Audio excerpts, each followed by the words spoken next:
Hi friends, मेरा नाम अजय सिसोदिया है। यूट्यूब में आपका स्वागत है। आज हम सीखेंगे व्हाइल लूप में किस तरह से टेबल प्रिंट करते हैं।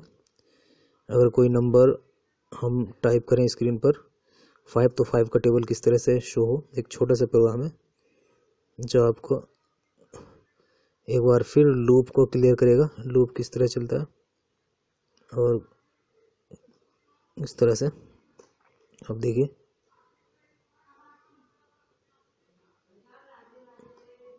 IOSTREM ये फाइल है, ठीक है। C++ में यूज किया जाता है। अब हमें सबसे पहले एक इंटीजर ले लीजिए, ठीक है। इंटीजर आई ले लिया या कुछ भी ले सकते हैं। ये व्हाइल लूप का स्टेटमेंट हम लिख रहे हैं और आई लेस देन ये 5 लिखा, ठीक है। ये लिख दिया है और अब सी आउट और यहाँ मान लीजिए मुझे काउंटिंग प्रिंट करानी है, प्रिंट, ठीक है। सबसे पहले हमें नंबर चाहिए 0 से लेकर 10 तक, या रिक्वायरमेंट के हिसाब से कहाँ तक आपको टेबल्स चलाने हैं, 10 तक चलाने हैं या 20 तक चलाने हैं, तो ठीक है। तो 0 से 10 तक नंबर कैसे प्रिंट करेंगे। पहले तो आप आई को, एक जो आपने वेरिएबल लिया इन टाइप का, उसको मैंने 0 से इनिशियलाइज करा दिया, वो 0 से शुरू होगा। कंडीशन यहाँ चेक होगी कि आई लेस देन 5 में है वो या नहीं है, ठीक है। अगर 5 में है तो ठीक है, ठीक है। 5 तक अगर 6 आ जाए तो लूप टर्मिनेट हो जाए, ठीक है। तो इस तरह से टेबल प्रिंट होता है कि, ठीक है। तो देखते हैं इसको प्रोग्राम चलाकर चलेगा नहीं। तो ये प्रोग्राम यहाँ से ये चल जाएगा। देखो कुछ गड़बड़ हो गया इसमें। क्या गड़बड़ हो रहा है? लूप एंड ही नहीं हो रहा है, ठीक है। हमें देखना पड़ेगा कि लूप एंड क्यों नहीं हो रहा है, ठीक है। ये ब्रेक इसको करना पड़ेगा हमें, मेमोरी खाली, ठीक है। ये देखिए कुछ प्रॉब्लम आ गई इसमें, लूप एंड ही नहीं हो रहा है, ब्रेक नहीं हो रहा है। इसको ब्रेक करना पड़ेगा। देखते हैं ब्रेक कैसे होगा। ये तो ब्रेक ही नहीं हो रहा है। इसको दोबारा से चलाते हैं, जरूर कहीं प्रॉब्लम आ गई, हमने ध्यान नहीं दिया है कि। तो दोस्तों ध्यान रहे कि इसमें बहुत ही सावधानी से जब लूप बनाए तो उसका ध्यान रहे कि लूप किस तरह से है। ये दोबारा बना लेते हैं, ठीक है। तो इसलिए हमें ध्यान देना चाहिए लूप बनाते हैं। स्ट्रीम इंटीजर आई ले लिया, व्हाइल लूप और ये 5, अब ये इक्वल टू 5, सी आउट, ठीक है, सी आउट आई। अब ध्यान रहे, देखो ये आपने प्रोग्राम जरा ढंग से देखें। वाइड में CLRSCR आई इक्वल टू यहाँ लेना है आपको 0, ठीक है। कंडीशन चेक होगी वाइल में कि आई लेस देन इक्वल टू 5 है या नहीं। अगर आई की वैल्यू अगर 5 तक है, 0 है, तो ये प्रिंट कर दे। आई की वैल्यू अगर 1 है तो भी 1 प्रिंट कर दे। आई की वैल्यू 2 हो जाए तो 2 प्रिंट कर दे, ठीक है। तो इसमें हमने पहले क्या गड़बड़ किया था, हमने इसमें इंक्रीमेंट नहीं किया था, ठीक है। ये इंक्रीमेंट करना पड़ेगा इसमें, ठीक है। एक बढ़ता जाएगा। और तो पहले क्या प्रॉब्लम आई थी वो कि इंक्रीमेंट हमने नहीं लगाया था, ठीक है। तो इंक्रीमेंट नहीं लगाया तो आई की वैल्यू यहाँ आई और उसने प्रिंट करा दी। फिर आई की वैल्यू आई तो उसने प्रिंट करा दिया, आई की वैल्यू बार बार आई की वैल्यू आ रही थी और हमें इसको लूप से ही बाहर नहीं आ पा रहा था क्योंकि बार बार वैल्यू 1 थी इसकी, तो वो इस कंडीशन में ट्रू हो गई थी, चेक करने में कंडीशन में ट्रू हो रही थी कि आई 1 है, फिर आई 1 है, फिर आई 1 है, आई आई 1 1 1 1 1, ये इस तरह चेक होती जाए और ये प्रिंट करता जा रहा था, तो इसलिए लूप टर्मिनेट नहीं था, वो इनफाइनाइट लूप लग गया, वो चलता रहता। तो इसलिए अब यहाँ इंक्रीमेंट इसलिए कराया जाता है। ठीक है दोस्तों, तो अब आई जैसे ही आई 0 होगा ये प्रिंट करेगा और यहाँ इंक्रीमेंट हो जाएगा, आई 1 होगा 1 प्रिंट करेगा, आई 2 हो जाएगा, आई 2 आएगा 2 प्रिंट करेगा, 3 3 4 4, जब 5 आएगा तो यहाँ कंडीशन चेक होगी कि हाँ, कंडीशन यहाँ बार बार चेक होगी। ठीक है, तो यहाँ 5 हो गया, ठीक है प्रिंट कर दिया, यहाँ 6 हो गया, अब यहाँ आई की वैल्यू 6 हो गई, तो अब 6 जब ऊपर जाएगा तो यहाँ कंडीशन चेक होगी तो लूप टर्मिनेट हो जाएगा क्योंकि अब ये यहाँ कंडीशन फॉल्स हो जाएगी। ठीक है, तो इस तरह दोस्तों ये हमारा 1 से 5 तक हमने प्रिंट कर दिए और ये 10 कर लेते हैं और यहाँ एक स्लैश एन लगाते हैं,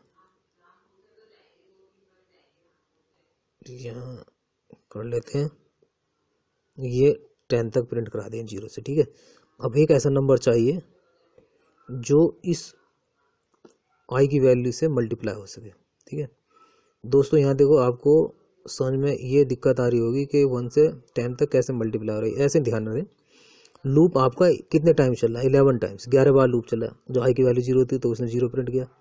ठीक है, और ये मल्टीप्लाई 4 से हो गया, तो यहाँ ये स्टेप देखने का कि ये बार बार प्रिंट हो रहा है आपका, जितनी बार आप चाहेंगे लूप में कंडीशन में आई की वैल्यू डाल देंगे लेस देन इक्वल, उतनी बार ये बार बार आई की वैल्यू इंक्रीज होती जाएगी और यहाँ ये लूप बार बार चलता जाएगा, यानी ये कोड बार बार रिपीट होता जाएगा। वो आप पे डिपेंड करता है, अगर मैं यहाँ 5 लिख दूंगा 5 लिख दूंगा तो ये 5 बार, यानी 0 से चलेगा तो 6 बार चलेगा।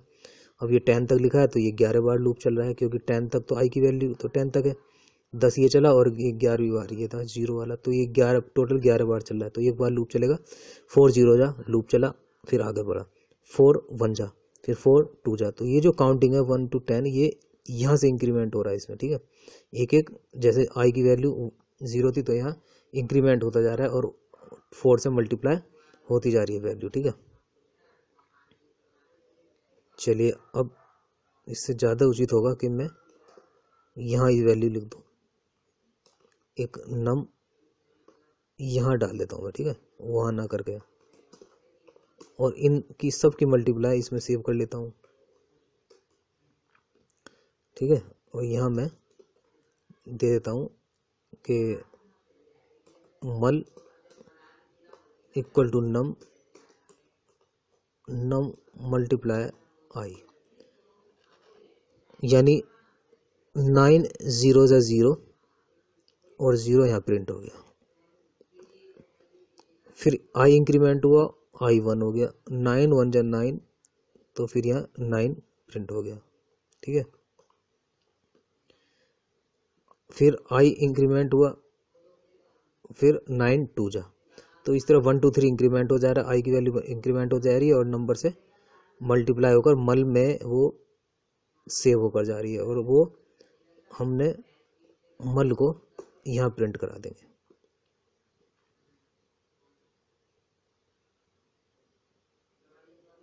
तो इस तरह दोस्तों ये टेबल प्रिंट हो जाएगा। ठीक है, ये प्रिंट हो जाएगा। मैं चाहता हूँ कि यहाँ आउटपुट इस तरह से आए कि जैसे हम यहाँ नम ले लें, यानी चलो अभी चलते हैं, पहले मैं आपको ये बता देता हूँ सी इन का यूज करके मैं आपको बताता हूँ कि ये आप एक लाइन में भी लिख सकते हैं, इतनी लाइन इतना कोड डालने की जरूरत नहीं है। ठीक है, छोटे से छोटा कोड होना चाहिए, नम इक्वल टू 9,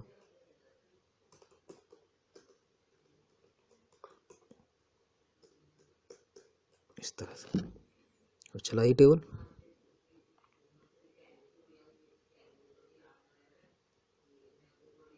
ये चलिए, ठीक है, अब मैं चाहता हूँ कि ये स्क्रीन पर यूजर टाइप करके बताए कि आपको क्या प्रिंट करना। मैसेज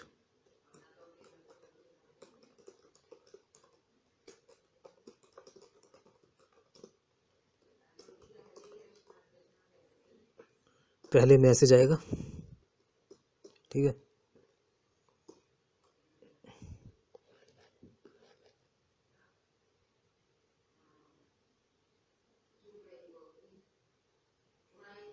अभी नंबर मुझे, अब देखिए enter a number and get table, ये मैसेज मिल गया। उसके बाद 0 आ गया है क्योंकि हमने नंबर में इससे बताया नहीं कौन सा टेबल हम यूज कर रहे हैं, तो इसको ये गार्बेज वैल्यू मिल रही है। सीन नम आप वेरिएबल यूज कर रहे हैं। अब ये आपसे पूछेगा कि स्क्रीन पर टाइप करो किसका टेबल चाहिए, तो मुझे 5 का चाहिए, ये मैंने एंटर कर दिया, 5 हो गया। फिर मैं एक बार दिखाता हूँ, मुझे 8 का चाहिए, तो 8 का टेबल ये आ गया। फिर एक बार दिखाता हूँ, मुझे 12 का टेबल चाहिए, 13 का चाहिए, 13। तो दोस्तों इस तरह से टेबल प्रिंट कर सकते हैं और इसकी फॉर्मेट आप अपने हिसाब से ले सकते हैं। मान लीजिए मैंने इसमें लिखा है, पहले मैं इसमें लिख देता हूँ, वैल्यू लेता हूँ नम और फिर एक इस पे देता हूँ और नम मल्टीप्लाई आई से मल्टीप्लाई हो जाए और एक स्पेस आगे आ जाए और इनका मल्टीप्लाई यहाँ आ जाए। तो बार बार जब टेबल रिपीट होगा तो ये मल्टीप्लाई आकर सेव होता जाएगा। देखते हैं,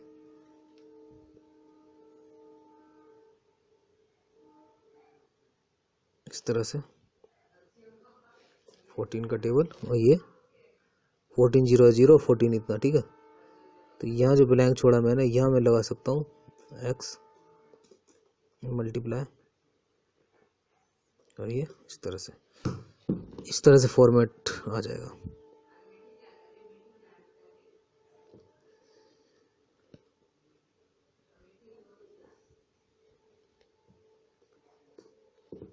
ओके, मैं चाहता हूँ कि यहाँ आ जाए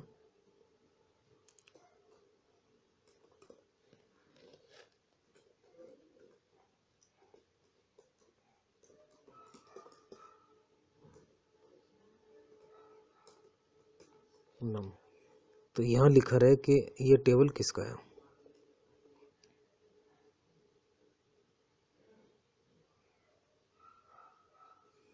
तो जैसे ही आप टाइप करेंगे टेबल किसका है, ये क्या, जैसे मैं एंटर रखूंगा तो नम जो आपने लिखा है उसको वेरिएबल को, उसके वेरिएबल के नाम से मैं उसके आगे यहाँ लिख दूंगा टेबल ऑफ 9, ठीक है। तो इस तरह से वैल्यू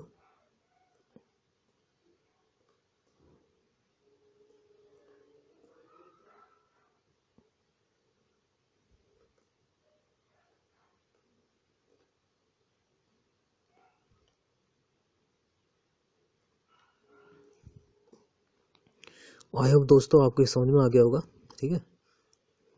तो इस तरह से ये हम वेरिएबल का यूज कर सकते हैं। यहाँ नम इसलिए यूज किया, जो वैल्यू आपने डाली थी वहाँ टेबल की 5 6 7 जो भी है, मैं उसको यूज करने के लिए उसी के वेरिएबल को यूज करूँगा, तो वो वैल्यू यहाँ प्रिंट हो जाएगी। तो इतना कीमती समय आपने मेरे लिए निकाला, उसके लिए धन्यवाद। और आप मुझे आज ही सब्सक्राइब कीजिए ताकि नए नए वीडियोज़ में आपको देता रहूँ और आपकी हेल्प करता जाऊँ और आपको भी काफ़ी मदद मिले। आप मुझे चैनल पर सब्सक्राइब कर सकते हैं, ये रेड बटन है, और जिससे मैं आपके वीडियोस, मेरे सारे वीडियोस आप देख पाएँ और मैं नए नए वीडियोस में डालता रहूँ। और ये आप मुझे फेसबुक पर भी मेरे वीडियोस देख सकते हैं और मेरा पेज लाइक कर सकते हैं ताकि मैं आपको बहुत हेल्प कर सकूँ।